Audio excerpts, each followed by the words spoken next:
téléspectateurs men dargo fenɗo télévision mo MIT 224 TV sadi ko tuli ko émission mon tour des artistes o émission ɗo ko feƴƴo o samedi jeɗen fopp si 18h yoni ko plateforme o yeyi émission o are ko ɗo mais lando si tana o ala ton woton yeggutu yaw gondaroya abonne partage like hoɗon commentaire ji mon ɗin fof parce que MIT 224 TV c'est la télé des jeunes wono mawɓen ko makata kon kudduɗo kudday ñaare diɓɓay ko wawanɗa mo ala guite ko ɓannugol mo hanko danki danagol ngo ko kanko andi hande noon une star wonɗen présentugo ko plateau ɗo mo hewte noon joni mais ne tun juste le test kuyerum monkum e ndaare hallanna e koni joni fiɗigo ko émission men tour des artistes émission addoɓe star ɓe faala ɗon hande noon ko enen e Kawsey wondi ko plateau ɗo saydi noon Kawsey way ko andita noon somo wi miɗo wulɗa hande noon enen ɗo ɗiɗo wonɗo nan noon darugol e oɗo en fof en wulɗitete parce que nous sommes avec Kawsey. Grand frère, ça va? Oui, ça va. Marsoude Jamtou.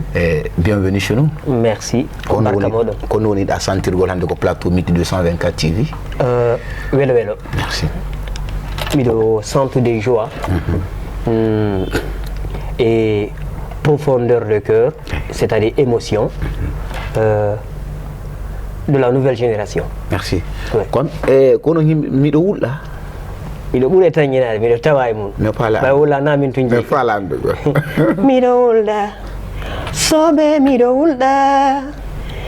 wulɗa sella finde an on honto wonɗa miɗo wulɗa chéri an mi wulɗa miɗo wulɗa sella finde an on accu arta ɓernde dogi tawi doga wowi giggol kadi doga ɓawo paasi falema o yangay ko min mi wi Kawsey Diallo toujours ko yetti Diallo ɓe dari ay ko ɓaaw caméra kadi ko yetti Diallo ɓe hande woni jeerugo émission o e Kawsey saɗi ko tooli mais weltanike ma parce que hendagol ma komin ɓuuri calendrier o c'est tellement chargé mais ne tum merci parce que golle ko wonɗa ko wadde ko golle moƴƴe c'est une occasion pour moi de te dire merci encore parce que mi fotti e yimɓe buy wonɓe reconnaissant envers toi. Ah bon? Je vais citer Kadiatou Bari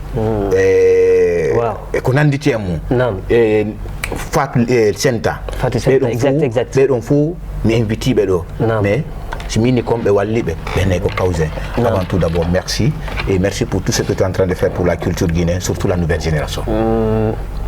Merci à vous aussi. Merci. Et la première des choses qui m'anime beaucoup koko tawata kon yimɓe haala fi am ɓaawo ɓe jarama kamɓe kadi yalla ɓeydame ko ɓe wontiri o ɗum ko welo welo fotano Kadiatou Bari une grande dame, une vraie voix de la musique pastorale.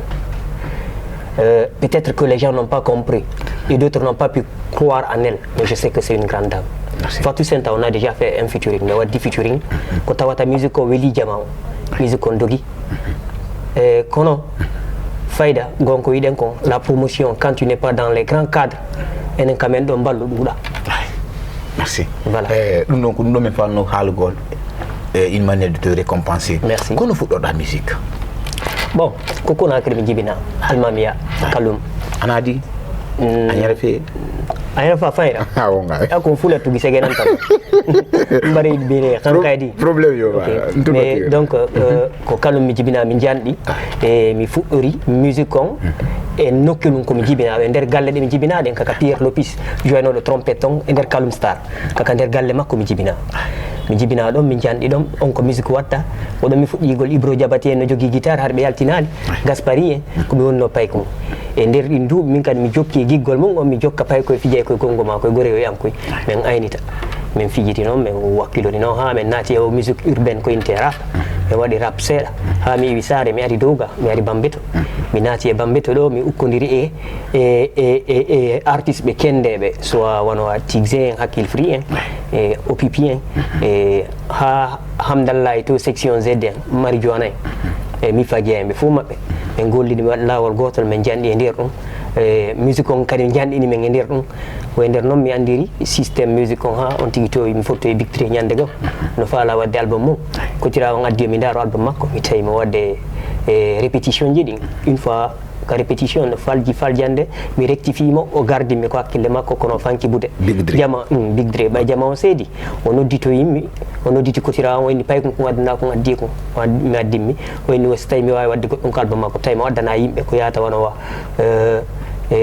artiste ɓe yahata ɓe jeenaɓe ittaɓe Espagne ko alaji agence addunoɓe an ko addunoɓe mais Big Dre gardi mi min o inni mo faala mi waɗa featuring on a fait le featuring on hawri o musique temedde yo on yaltini min ka kene mi yiya parce que mi neeɓi rewde groupe ji buyi mi yanngudi e buyi mi yimi mi rapi waɗi reggae waɗi jazz foppe mi yanguike parce que sa remarque o musique mon temedde o sina ko yewtuɗa kon ɗo hannde minne 95% guinéen jo no andi ko peut-être que Master X waɗi on voix mais est ce que a wawi min confirmande goɗɗo ko a waɗi juste on couplé maɗo ko sabu giɗo wimi ari jemma ko sabu giɗo wimi ɓokki cawa ko sabu giɗo wimi lumbi landi sabu giɗo meppi pelle si gigol tabiti e ɗum no yurmi gigol ma ƴay lumba tiangol ta jaɓo giɗo ma ongo ɓajjangol gigol ma ƴay lumba tiangol Dewi oh Dewi oh. Merci. On a dit ɗum ɗo joni ko kanko Kawzen waɗi ɗum ɗo wonnoɓe inni ko Maxa X ko nandete mum ko Kawzen waɗi ɗum ɗo maintenant Kawzen ko an kellani tigi tigi fuɗɗiɗa konite ko musique parce que to fait peut être aɗa ɗon ko ore a trainuɗe mais ko annduɗa wawi carrière musical maɗa man fuɗɗiɗa san kellani ok non ko ɗo ko landal welngal ni merci fayda nafa musique kan fuɗɗi ñamgol komi ukkodiri Big Dre ko Allah hawtidiri me on neɗɗo ɗon ɓay Allah waɗi on kadi ko kulli musique bon ouais a reconnaissé ɗum ɗon kadi bien sûr min mi ɗowtumo min gollidi duuɓi dutti mo yiɗi komi watta kon par ce que komin o hooli piiji ɓe men e ɗuɗno kono ko waɗa o la dernière position ça revient à moi o innami ɗum ɗo ko ne wonno c'est toi qui dois gérer beaucoup de choses dedans min jeerano piiji ɗin fof kono en fin de compte ko sabu komi yirimo komi wawi mo duñirde menen album makko momin golli on ko goto parce que il y avait beaucoup de personnes ko Silan Kucci golli mo bunɗo landimi Silan Kucci golli mo e Madiou mixi après Oumarou o caméraman on kadi il a mixé face B o waɗi face A andi on mari ko tape cassette ok ɗum noon min yirumo piiji ko minen tigui tawata si min dewti komin jogui kon Marseille Big Dre ouais il était prêt à tout musicalement il était prêt de tout bord ayi donc album makko on heɓi no djembe d'or heɓi cassette d'or donc ça nous a permis d'être vu parce que c'était le seul album de rap qui a pu voir avoir le djembe d'or hari on tuma musique urbaine ala heɓata djembe d'or mais du fait qu'il a su mélanger de la musique urbaine à la musique du tiroir no walli men tu vois donc je confirme à 100% et Big Dre ouais aray ko nani ko Big Dre woni kanka no pilier makko won ko ɓeya ko reconnaissance non kanka oɗon kano tawa e pilier makko ɗi hande en tant que une icône ou bien parce que en hande tak ɓenatama nouvelle génération ko mi confirme mi nawi ko taki nouvelle génération inno depuis fuɗɗiɗo to mi neeɓi pentugol combat kono mi ronku problème o ala hande kono yiruɗa musique guinéen dans le cadre général la musique je vois une évolution une évolution de la musique et seulement beaucoup de personnes ont du mal à comprendre buyno ronki famugol pourquoi la nouvelle génération avance si vite dans les autres couches de musique. Bien sûr, nous travaillons du tiroir. Il ne faut pas qu'on perde notre trait. Mais c'est la mondialisation. Comme met wakilo de musique, mais on y est, il y a musique qui nous y est. En famille. Jeunesse, ils n'ont wakili un côté donc. Kono, nos anciens, il faut que eux aussi nous aident, ils nous soutiennent à partir. Donc la musique évolue parce que nous avons aujourd'hui des jeunes qui peuvent se présenter partout et sans distinction et de dire que sincèrement lui il est guinéen, lui il est de l'autre côté. Maintenant, ça n'a que faire de musique pastorale. En tout cas, dans le cadre général, tu as donné ton point de vue. Maintenant, si on fait de musique pastorale, ça ne bouge pas comme avant. Parce que si on ne bouge pas, il y a toujours copier-coller. C'est l'homme. C'est-à-dire, bon, tu peux me prendre un exemple d'une copie collée. Merci. Sandari andane si mi odo himi de yayo. Encore ça arrive. Peut-être que mélodie ou c'est rien sans mais les textes restent toujours. Ça c'est de la paresse, mais cela ne dit pas que la musique pastorale n'évolue pas. Parce que nous avons des jeunes tels qu'on a vu Saifon, il est du côté pastoral qui évolue, qui pousse bien. On a vu les Baouri qui poussent bien. on voit les Army Flow, les Dura Easy. La jeunesse, elle est présente. On a vu les Blackberry. Ça, c'est du côté pastoral. Parce que le rythmique est pastoral. Même si c'est du jouk, ils chantent, mais la vocale, nos timbres musicaux vocaux, c'est du pastoral. Donc, on ne peut pas dire que ça n'évolue pas. Mais c'est seulement que beaucoup de personnes ne comprennent pas. Je dis, la musique du tiroir, il faut savoir la varier et la mettre sur la gamme normale du monde entier. C'est là où il y a beaucoup de personnes ratent. Tu comprends? Voilà. C'est pas une copie-collée. C'est que c'est la manière de développer, c'est la mondialisation. Aujourd'hui, on peut jouer du coupé-décalé dans le pastoral. Et le Sénégalais joue du coupé-décalé mbala. Sandari, 95%, vous, la nouvelle génération que je parle, on va pas. Tu m'as dit que je suis ancienne déjà. Bon, problème, voilà. Ancienne. Non, mais tu vas dire nouvelle génération. Article nouvelle. On va pas fit. Qu'est-ce qu'on était à l'aton, là, purement que bit programme, vous travaillez sur ce bit. Bon, c'est ce que je dis. C'est la mondialisation. Nous sommes dans un monde d'afro, de pop et du rock. Si mes femmes, mondialisation, elle nous oblige d'oublier le passé? Non, pas d'oublier le passé. De mixer, c'est-à-dire de mélanger, de faire un mélange du tiroir à ce qui se vend dans le monde entier. Si mi kuddi gimol si tawi kamin tunge ɓe wirande jentotongal ara mi haalay nokko si mi neeɓi yimugol mi waɗali ko sowi kanja waɗoy ko avoir des disques d'or ou bien aller chercher des primes et des prix de qualité ailleurs pour ma nation ara mi heɓali si tawi no musique men o yahata to kanko to il faut que ko ɓe o yaada e goɗɗo go simanta no fof nan famde mais sa daari ancien ɓe ɓen kamɓe koɓe anduno ko laalaje ɗen ko jimbe bien sûr mais c'était typique mais jusqu'à présent il continue. Si on prend un exemple sur Lama Sidibé, bien sûr Lama Sidibé, son équipe purement ayata ton afrobeat. Mais aujourd'hui moi je joue de la musique avec des instruments de chez nous. Maintenant, Baouri, je l'ai vu le faire. Parce que non, il suffit juste qu'on les conseille de mettre dedans. Parce que la jeunesse, un jeune, c'est un ivre. Et je peux te le dire comme ça. Un jeune, c'est quelqu'un qui est ivre. Il veut tout avoir. Et il veut se comparer à tout le monde. En même temps, il peut oublier ses traits. Sans se dire, ouais, sincèrement, je suis d'ici. Tu comprends?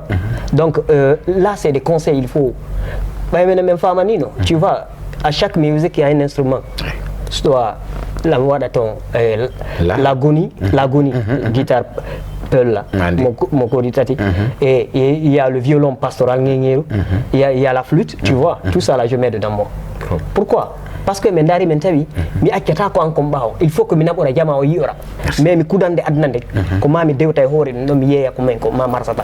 Merci kunon to igo ko émission men tour des artistes o hande no sofi quoi plateau no la kere wadi parce que climatiseur no derga mais mo wi nouvelle génération mondialisation wawi ɓiɗugo piiji buy mais kanko mo yeggitali mais hoɓɓe noon si tawi mo reconnaissal ko plateau ɗo min nagandi hoɓɓe goo c'est lino ɗum noon ayata musique maɓɓe ɓe waɗa tambi et consort mais c'est kanko mo wadde probléme o wala mais ɗo en feƴƴude on va écouter la voix de Kaousin encore ko jeejeteɓe rewɓe guine ko jeejeteɓe ko multeteɓe rewɓe guine ko multeteɓe ko jeejeteɓe rewɓe guine ko jeejeteɓe ko multeteɓe rewɓe guine ko multeteɓe sida fala debbo labaɗo a hewtay guine sida fala debbo fotuɗo finuɗo famuɗo a hewtay ka meɗen leggal no fuɗi leydi guine ngal ko fina goro doƴƴa kange leggal no fuɗi ka men ɗo ngal ko moƴƴa sanne. Comme bon idole de moi, parce que tu as une voix que moi personnellement, ça rime mes voyages, mais en donnant te première idée, j'ai beaucoup aimé Baba Mal. Baba Mal. Sénégal. Il est sénégalais, hein? Il est sénégalais. Awadi Sénégal? Jamais. Ok. J'ai connu Djibinami Djandi. Il est au Sénégal juste pour une semaine et c'était par l'occasion, c'est présenté de la part de Habib Nabnola, Sénégal. Habib Fatako. Merci. Merci à lui aussi, c'est un grand artiste. Et mais yo, notre Kankomi et Kotomako, on a fait juste une semaine. Mon idole, c'est Baba Mal. Et deux fois, j'écoute Salif Keita.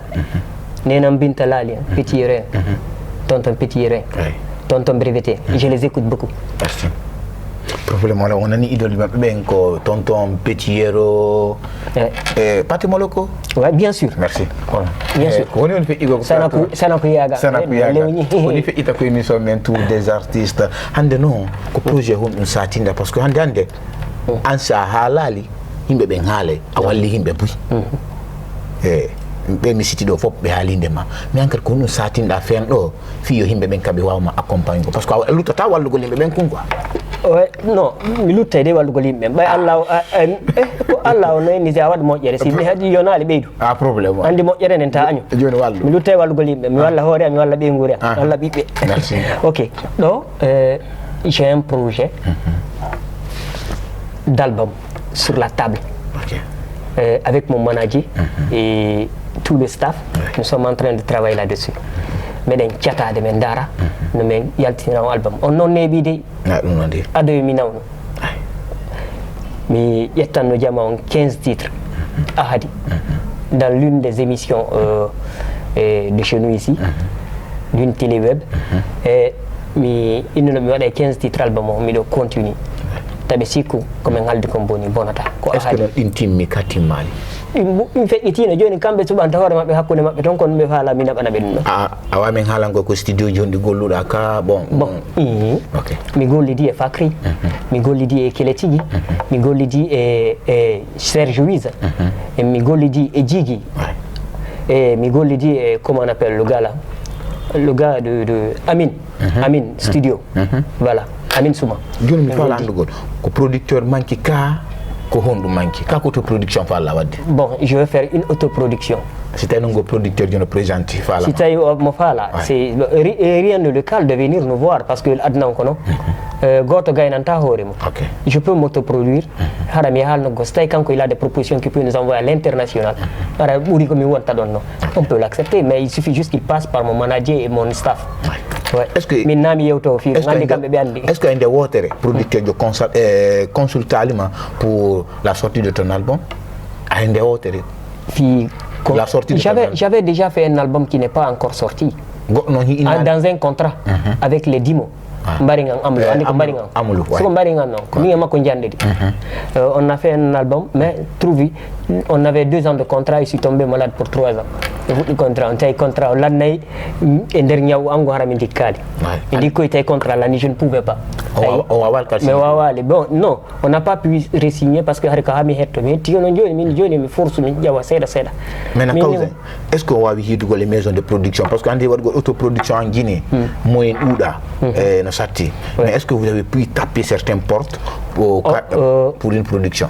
On n'a pas tapé des portes pour une production, mais quand même, du fait qu'on se débrouille pas mal en famille, mais d'un tchatade, staff, d'un tchatade, si Dieu nous donne l'opportunité, mais folie, si ma folie, toujours la porte est ouverte à tout. Est-ce qu'il y a une date? Maintenant, c'était autoproduction, il y a une date qui est fixée? On ne l'a pas encore fixée. Pourquoi? Nous voulons nous rassurer que sincèrement, on peut faire ce que le peuple veut. Ce que notre public veut. Mais la nouvelle génération, comment on va ingol? Andi mi ala kulol. Mi ala kulol de. Non, ta wulu de. Non, mi ala wulu be mi ala kulol. Mi goto de intala. Nouvelle génération ala wulu inoma. Bon, musicalement c'est que c'est haliri no wa was ko hen. No min mi ala kulol mi habite tay goto mi anda. Non, fama la. Mi andi musicalement, j'ai un style de musique qui m'appartient et les autres ont leur style de musique. Je ne peux pas me comparer à eux, s'ils ne peuvent pas se comparer à moi. Chacun a un choix, a une direction musicale qui est différente de l'autre. Aïe. Agne baour ko nena goto. On a sina babe en rewno dongore do fe. Ko ni fi igo plateau men tour des artistes ande non ko enen e Kawzin bay. Onon ci go remarki on andi kadi ko be haali kon na sama kala mo mari ko mo jogiti kon c'est producteur ben fala ala hid gol manager dial na l'équipe technique ou ben wabe contact to gol à la fin de l'émission be haale kanoji communication ji mabbe di wawombe ayo jomba kele kawte koni ka doytu hitabe wilte ayo mawdo jato todo curbajo haylo todo ayo jomba kele kawte koni ka doytu hitabe lile yala nalang wela talang minkan o mawdo jato todo curbajo haylo do todo e gore faybe mum ben ko saredo.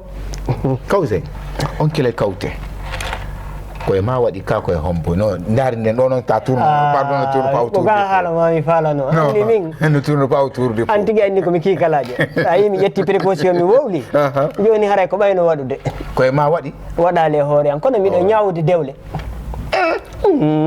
komi jooma ɓeygu renni komi mawɗo joni min mi ronki komi yiyata kon e bandiraɓe men ɓe heɓata duuɓi hara mo heɓa haali duuɓi har marɗo de duuɓi capantati pet bandirawo men mo duuɓi capantati pet ino mari ceedi ino seydidi dewle ɗiɗi ma tati o heɓaɗa o heɓaɗa o heɓaɗa ɗum noon kaani andi jama men on ala memude gon sengo ɗon ɓe waɗi on sujet tabou maale yewtanen se yewtanali e lorroto yo be suddiɓe men ɓe bandiraɓe men ɓen hetta volume lawol maɓɓe ngol ɓe anda tigi tigi jama on anda tigi tigi on ko teddinteɓe jomba goɗɗo accidiramo e ɓiɗɗo hara e bonni wi makko kanko tuma wawata dankade bobo heɓata e giggol baba heɓata giggol welgol par ce que ko sengo hettirta ono ɗa mariɗa comment on appelle ɓeygu seeda e on ɗon o yakati nokku gonno kadi heɓinamo ɓiɓɓe ɓe mo be baba feere ɗum yarata la baka on sens ɗon haaliɗa kele on sens ɗon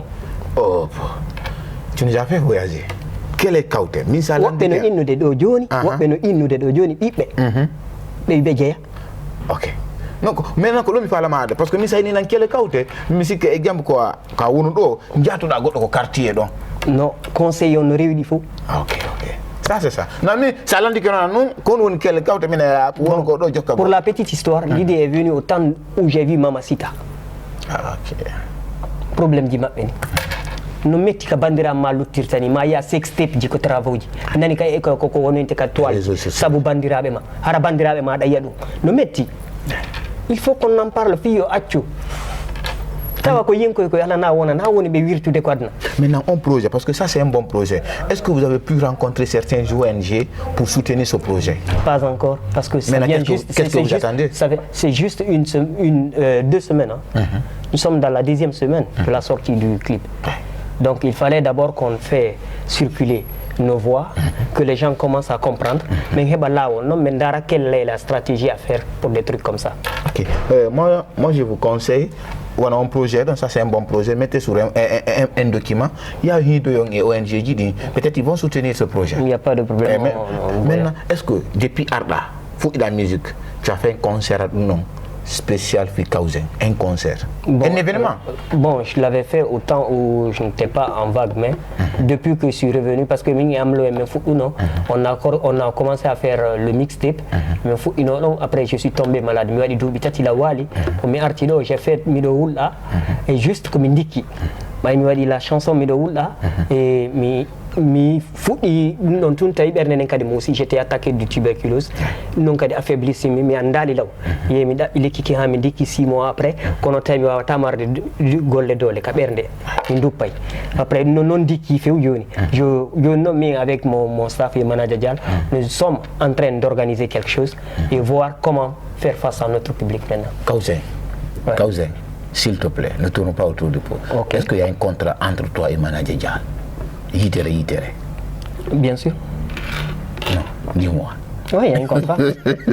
Avant tout d'abord, manager Dial, il y a un contrat spirituel entre nous. Laisse-moi te dire. Ok. Il y a un contrat spirituel entre nous. Parce que si confiance woni hakkude ma goddo yangode ha o dowtima o nyawdima on non hara duwama mo a nyawlimo. Il est parti me chercher chez moi, là où mes parents n'ont pas voulu m'aider. Il est parti me chercher pour m'aider, me soigner. Donc si tu as un contrat. Afami si tawi min ko woni komi betejo si tawi noon am betejo haray fisaldami. Merci. Plateau ko ni fi irgo do ko question jaltodi ko tak ko ni fi igo ko émission mais do en seedude taw tu vas faire un acapella pour MIT 224 TV. Maintenant il y a une dernière question, avant dernière question, Tico tak encore.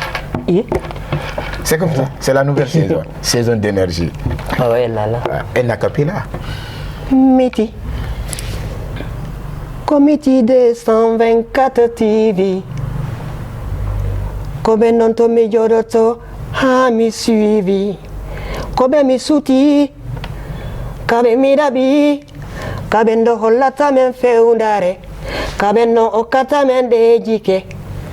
fewtembe ndarembe bay ko kambe andi ko fewndani en Miti 224 TV. Aïmi. Do infirmo de, mais tu peux donner renseignement in canaux du compte parce que parce que nous faisons la promotion de l'artiste. Okay. Peut-être tu as des canaux de communication ko be watama henda gol arana be witun ko miti fe in mo meme fala yigo cause. Kanoji din ko Kawzan Diallo Music ka page non côté Facebook. Côté Facebook. Okay. Instagram kadi ko Kawzan Diallo Music. Okay. Et TikTok men Kawzan Diallo Music. Okay. Ko YouTube ko Kawzan Diallo officiel. Très bien. Voilà. Ala wa yaw gol ndaro yo o hiye piji bu kankal mo satini piji bu parce que hande ko dum yalta émission ji din fop okkugol artiste jo otwano foti goy mais kar sa yehi a abonné ko sene makko a partager a ndari vidéo ji makko din kadi ara okkimo kadi o batti otowal kadi ara soutenir artiste men c'est important hande ko kambe woni yaltingol piji go soulidi wono nda sanani o tem makko do kele kawte moi personnellement j'ai aimé le son hande ONG ji won be ndargo din fop are soutenir mon projet do so c'était wawal mo hendagol contacter Miti 224 TV nous sommes prêts pour accompagner ce projet are ko faal do men jokkayon wawe wadde au projet do maintenant Kawzan do en cede Non. s'il te plaît ne tourne pas autour de vous. Je ne veux pas tourner autour du pot. Merci. Et que ma soeur je wullo fatunde ata piro. Problème là combo marda au salmina une seule personne dans le monde. Une seule personne. Ouais. Ma maman. Merci. Nena Njara. ala ko fek en do. Salmini nena Mariama Diallo. Merci.